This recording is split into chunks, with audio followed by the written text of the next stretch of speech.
Well, good evening and welcome to Tucker Carlson Tonight. At the core of any political campaign is the message, what it's about. What exactly are next Tuesday's midterm elections about? Well, on the one side, it's pretty clear. Donald Trump, who's the leader of the Republican Party and in effect its only spokesman, says that a vote for Republican candidates is a vote for secure borders and against crime and chaos. You don't have to believe the president when he says this, but that's definitely what Republicans are running on. What are Democrats running on? That's less clear. Against Trump, certainly. Democrats talk about the president even more than he talks about himself, which is a lot. They don't like him at all. Fine. But despising someone isn't really a platform or a path forward. At best, it's a reaction. What are the ideas that unite the Democratic Party right now? Well, for the answer to that, we go to the other cable stations, which over the past couple of years have come to function much as the DNC used to function, as the Democratic Party's brain trust and mouthpiece. If you want to know what Democrats are thinking, watch CNN and MSNBC. Last night was especially instructive. Here are two contributors to MSNBC. One writes for the New York Times, the other is a professor at Princeton, which is an Ivy League college in New Jersey. Both have impressive credentials. Both are considered deep thinkers by most of the other people in this country who think of themselves as intellectuals. Watch as they explain what they've learned since the 2016 election. What I did wrong in 2016 is I overestimated white people. I didn't think white people would put him in office. I'm not willing to let white voters off the hook. I think that they, like the rest of us, should be treated as adults. And I think that there are a large number, I would say a majority of white Americans in this country who are not just Democrats, but who are people of conscience, who are good Americans. And I believe that they need to move from saying, well, I don't like his tweets, but, you know, the economy's doing okay. They need to move from there to reality, which is that we have a white nationalist president who's a threat to American democracy. Now, there was a time, not so long ago, just a few years ago, really, when language like this was considered textbook race hatred, even by liberal Democrats.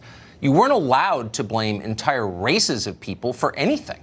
You weren't even supposed to think of your fellow Americans primarily in terms of their race, and skin color is one thing that nobody can control.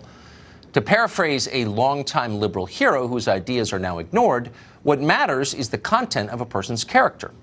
But not anymore. Now, the opposite is true. Identity is everything. Here's CNN's Don Lemon on Monday night. So we have to stop demonizing people and realize the biggest terror threat in this country is white men, most of them radicalized to the right.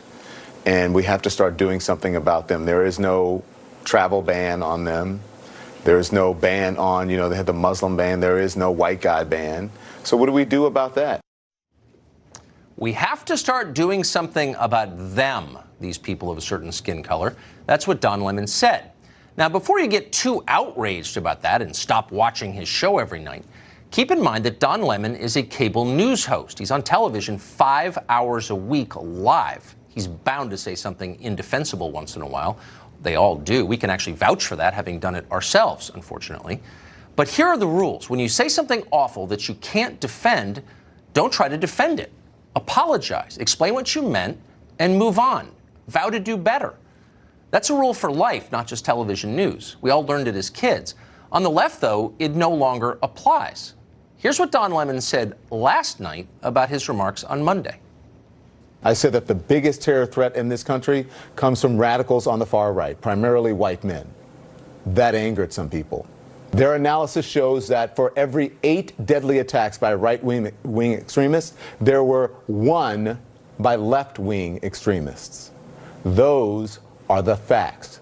So people who were angered about what I said are missing the entire point.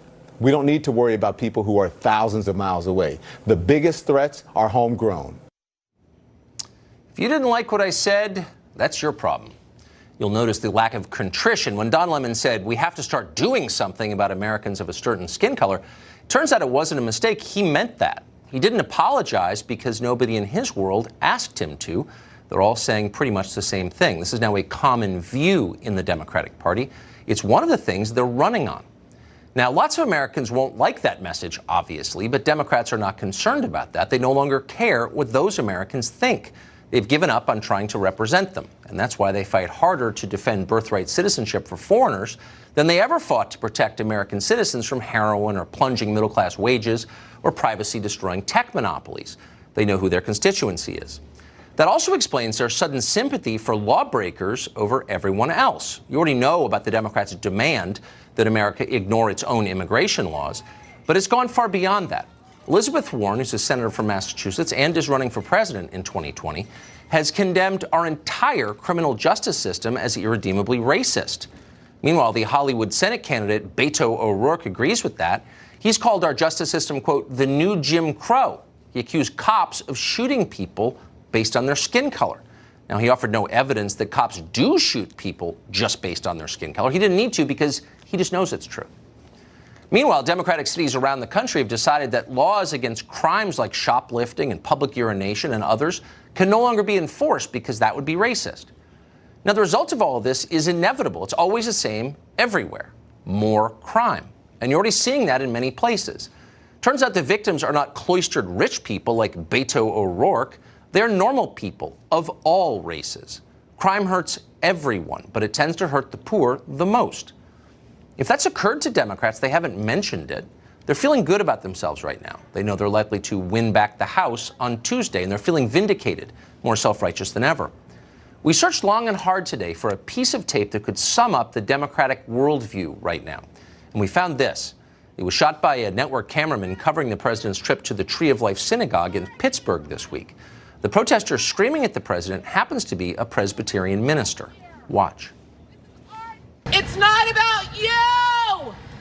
Let the families grieve! This is our neighborhood! You are not welcome here! You don't belong here! This is our neighborhood! We welcome everybody here! You're not welcome here. We welcome everybody. Well, that's pretty much the whole Democratic message right there. Will it work? Maybe on Tuesday, maybe for a little while. Angela Merkel tried it in Germany.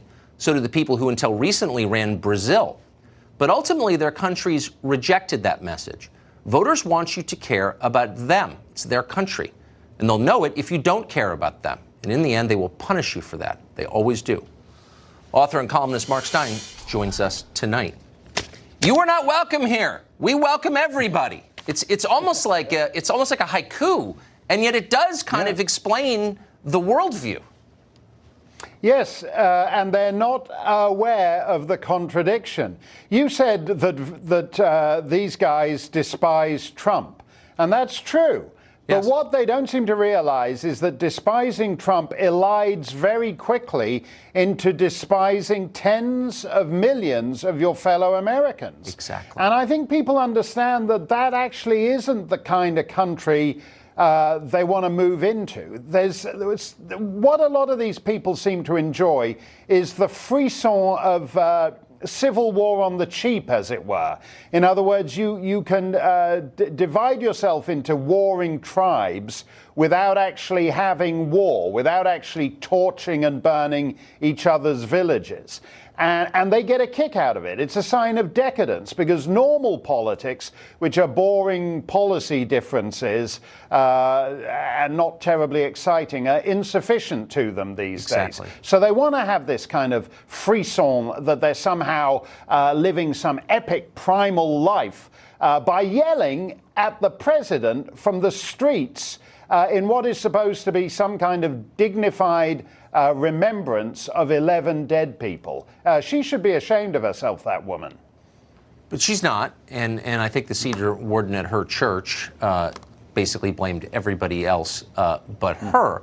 But I wonder if this kind of politics works. I mean, look, I don't think there's anything wrong with not liking a politician, even despising a politician. I've certainly felt that way. But when you say out loud that you hate his voters and you hate, almost half the country, and you prefer people from other countries, in the end, I don't think that works as a political message, does it?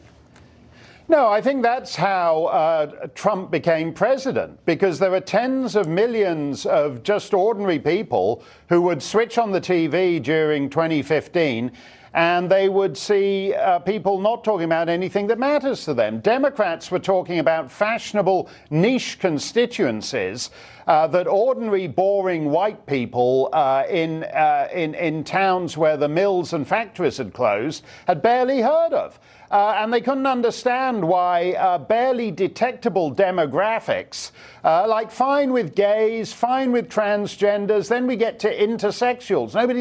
Most people have never even met an intersexual, questioning. They don't know what it is. They don't understand why these people matter, and tens of millions of ordinary Americans don't matter. They don't understand why foreigners who simply want to walk into your country have more rights than people who were born here and have been citizens of the United States all their lives. That's how Trump came along. And Don Lemon and people don't realize that that they're partly responsible for Trump. Yeah. And so when he starts talking about white men being terrorists, the distinguishing feature of a terrorist is not that he's a white man. That's actually demonizing, as you say, half the country. But Don Lemon, they don't seem to have learned the lessons of the last 2 years. If you want more Trump, this is how you get more Trump.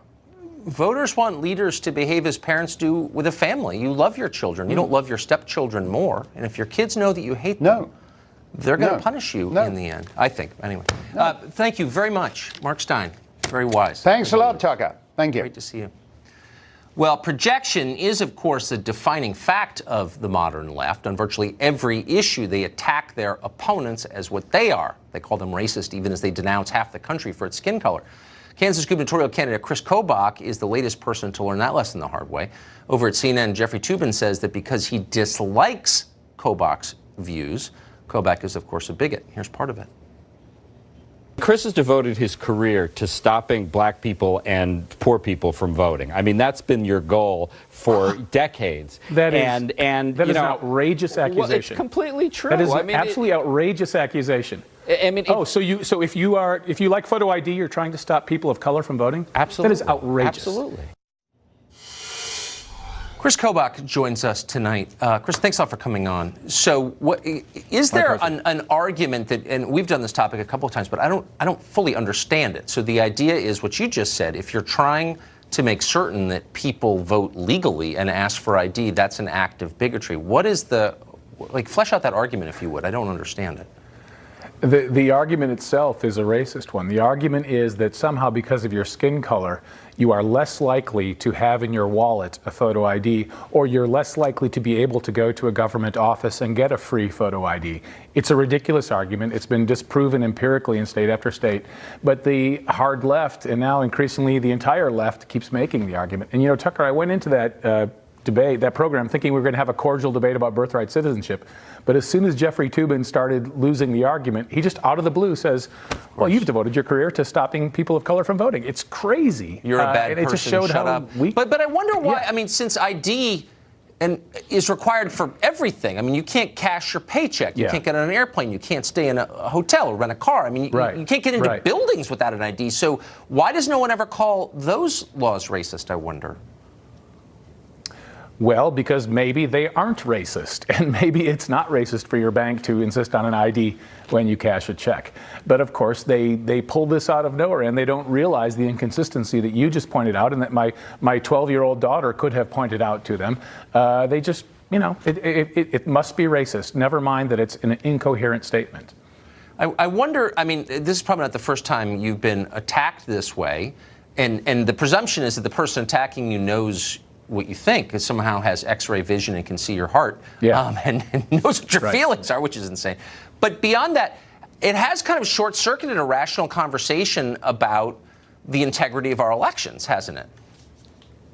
It absolutely has. I mean, even to suggest that voter fraud exists, which it does, and we've prosecuted many cases in my office as Secretary of State in Kansas, to even suggest that it exists is racist, just like they've short-circuited the immigration debate. If you want to enforce our laws, you must be a racist. If you want to stop the caravan, you must be a racist. I mean, it just cuts off the debate completely when you attack the person making the other argument.